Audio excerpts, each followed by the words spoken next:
আসসালামু আলাইকুম রহমতুল্লাহি ওয়া বারাকাতুহু। সম্মানিত সাংবাদিক বন্ধুগণ,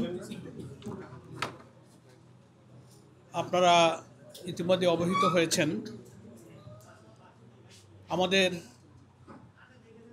আজকে বাংলাদেশ জামায়াতে ইসলামীর এই কেন্দ্রীয় কার্যালয়ে সৌজন্য সাক্ষাতে এসেছিলেন Chinese People's Institute for Foreign অ্যাফেয়ার্সের honourable vice president his excellencies mister Zhou পিংজিয়ান।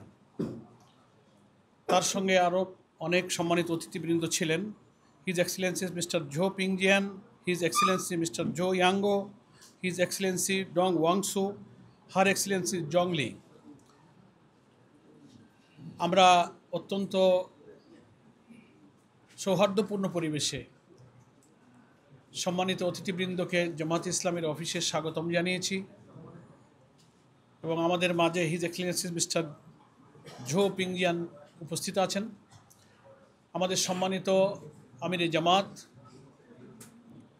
Doctor Shafiqur রহমানের সঙ্গে সৌজন্য সাক্ষাৎ এবং জামাত নেতৃবৃন্দের সঙ্গে মত বিনিময় হয়েছে।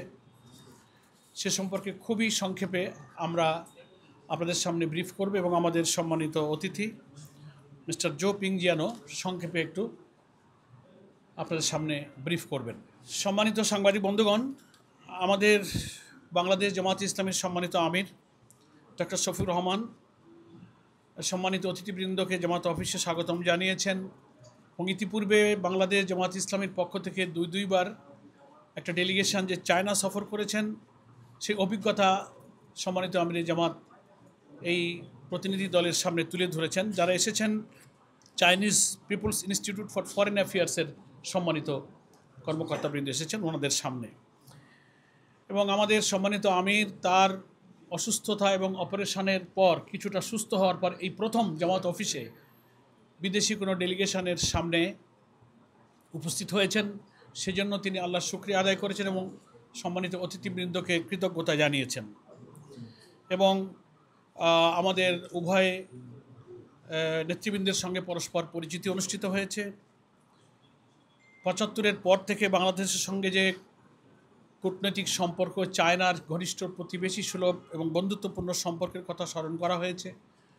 আমির জামাত বলেছেন যে চীন এবং বাংলাদেশ পরস্পর উন্নয়ন সহযোগী এবং আমরা একত্রে দেশের কি উন্নয়ন করতে পারি উভয় দেশের, এবং বন্ধুত্বের চেয়ে প্রতিবেশী বেশি ঘনিষ্ঠ এবং ব্রাদারলি অ্যাটিটিউড এবং ব্রাদারলি রিলেশন, আমরা এটাকে খুব গুরুত্বপূর্ণ মনে করি চীনের সঙ্গে। বাংলাদেশ অর্থনীতি সহ সামগ্রিক বিষয়ে নিজের পায়ে দাঁড়াবার চেষ্টা করছে, এটা চায়না নেতৃবৃন্দের সামনে আমাদের আমির সাহেব আশাবাদ ব্যক্ত করেছেন। এবং গত বছরের ২৪শে জুলাইয়ের যে গণ অভ্যুত্থানের মধ্য দিয়ে বাংলাদেশে যে রেজিম চেঞ্জ হয়েছে, ফ্যাসিস্ট সরকারের আমলে জামাত ইসলামীর উপরে কি জুলুম চলেছে, কি নির্যাতন চলেছে, আমাদের নেতৃবৃন্দকে কারাগারে হত্যা করা হয়েছে, হাজার হাজার লোক কারাবরণ করেছে, আমাদের নিবন্ধন কেড়ে নেওয়া হয়েছে, আমাদের অফিসগুলো বন্ধ ছিল, সেই নির্যাতন এবং আমাদের কষ্টের স্মৃতিটা আমিরে জামাত নেতৃবৃন্দের সামনে স্মরণ করেছেন। এবং তিনি আরও বলেছেন যে একটা ছাত্র জনতার উত্তাল আন্দোলনের মধ্য দিয়ে সেই সরকার বিদায় নিয়েছেন, কিন্তু বিদায় নেওয়ার পরেও ষড়যন্ত্র থেকে তারা থেমে থাকেনি। একটি দেশের আশ্রয়ে প্রশ্রয়ে তারা দেশের বিরুদ্ধে ষড়যন্ত্র করছেন।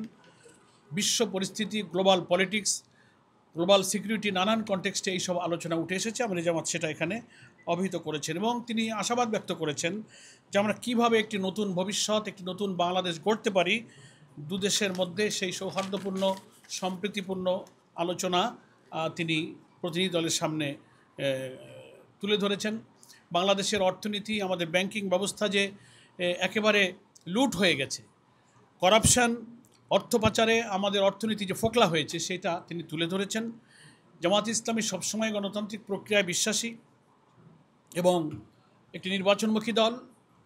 ওনাদের প্রশ্নের জবাবে আমাদের আমির সাহেব বলেছেন যে সকল গ্রহণযোগ্য নির্বাচনে জামাত ইসলামী ইতিপূর্বে অংশগ্রহণ করেছে এবং আমরা প্রত্যেক পার্লামেন্টে নির্বাচিত হয়ে প্রতিনিধিত্ব করেছি এবং আমরা জামাত ইসলামী সকল ধর্ম, বর্ণ, নারী, পুরুষ নির্বিশেষে সকলের সমান মর্যাদা, সমান মানবিক, সাংবিধানিক, রাজনৈতিক সকল অধিকারকে আমরা মেনটেন করেই আমরা এদেশে চলি, এবং জনগণ যদি আমাদেরকে দেশ শাসনের দায়িত্ব দেন, তাহলে আমির জামাত বলেছেন যে আমরা শাসক হব না, আমরা সেবক হব, এবং সকলেই সমতার ভিত্তিতে প্রত্যেকের অধিকার ভোগ করবেন। এবং আমাদের দেশটা বিপুল জনসংখ্যা বেষ্টিত দেশ, এখানকার উন্নয়নের জন্য চায়নার জন্য এক্সপোর্ট প্রসেসিং জোন ইপিজেড সহ নানান অর্থনৈতিক উন্নয়ন এবং বিনিয়োগের পরিবেশ আমরা তৈরি করছি, এবং আমাদের সামনে সেই সম্ভাবনা আছে। হিজ এক্সেলেন্সি জো পিংজিয়ান বলেছেন, আমরা আজকে এখানে এসে অত্যন্ত সম্মানিত বোধ করছি।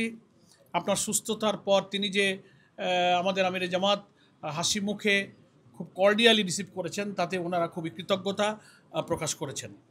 এবং বাংলাদেশের পরিস্থিতি তিনি যে তুলে ধরেছেন, এটা যে ইউনিক এবং প্রসপেক্টিভভাবে তিনি উপলব্ধি করেছেন, সেটাও তিনি খুবই সন্তুষ্টির সাথে উল্লেখ করেছেন। এবং চায়না বাংলাদেশের যে 50 বছর অ্যানিভার্সারি পালিত হলো, সেখানে জামাত ইসলামের প্রতিনিধি দল চায়না অ্যাম্বাসির আয়োজনে সেখানে আমরা অংশগ্রহণ করেছিলাম, সে কথার জন্য তিনি স্মরণ করেছেন এবং সকলকে ধন্যবাদ জানিয়েছেন। এবং উনি উল্লেখ করেছেন যে চায়না সব প্রতিবেশীর সাথে সুসম্পর্ক রক্ষা করে চলতে চায়। একবিংশ শতাব্দীতে একটি নতুন উন্নত বিশ্ব গড়ার জন্য চায়না কাজ করছে, এবং চায়না কমিউনিস্ট পার্টির নেতৃত্বে কী অগ্রগতি চায়নাতে হয়েছে তিনি আমাদের আমির সাহেবকে বলেছেন যে আপনি এবং আপনাদের প্রতিনিধি দল সফরের সময় নিশ্চয়ই সে দৃশ্য আপনারা দেখে এসেছেন।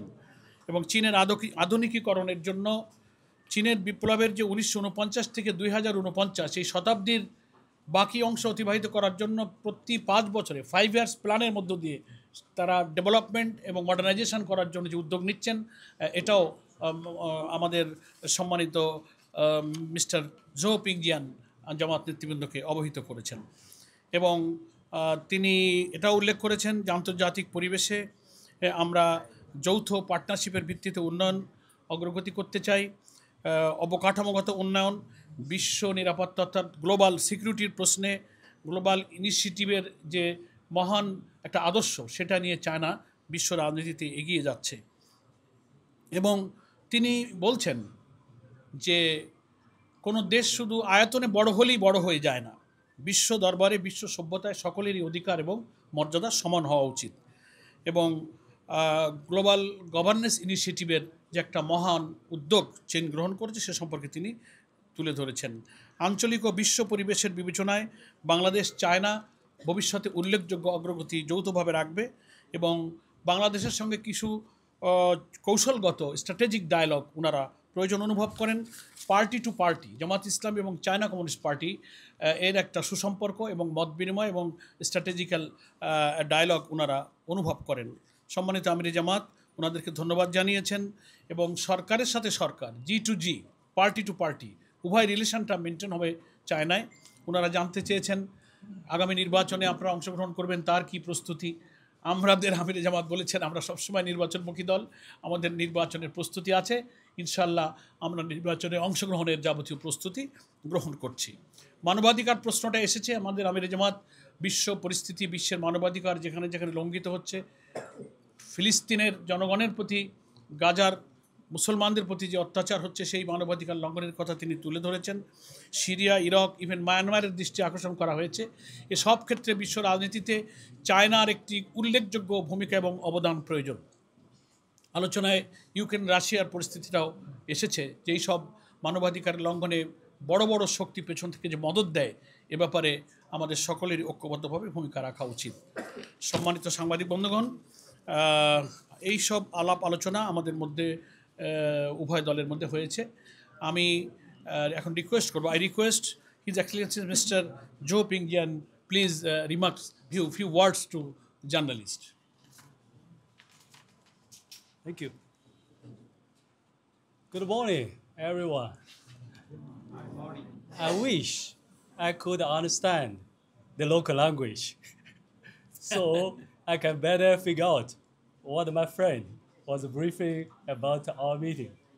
But I heard Malay, China, GDI, those were some keywords I can understand. This year marks the 50th anniversary of China-Bangladesh diplomatic relationship. To be exact, it falls on October the 1st, in 10 days. And this year also is a China-Bangladesh people-to-people exchange year. So we, CPI FA delegation, is honored to be here in Bangladesh to do our part to promote people-to-people exchange, to promote people-to-people diplomacy. China and Bangladesh are good neighbors, good friends, good partners. Since our diplomatic relations 5 decades ago, we have supported each other, treated each other as equals for win-win outcome. China is committed to the policy of good neighborliness and friendship with all Bangladeshi people. And we firmly believe by joining hands, China and Bangladesh can deliver more benefits to our two peoples and make more contributions to the region and the world. I thank you very much.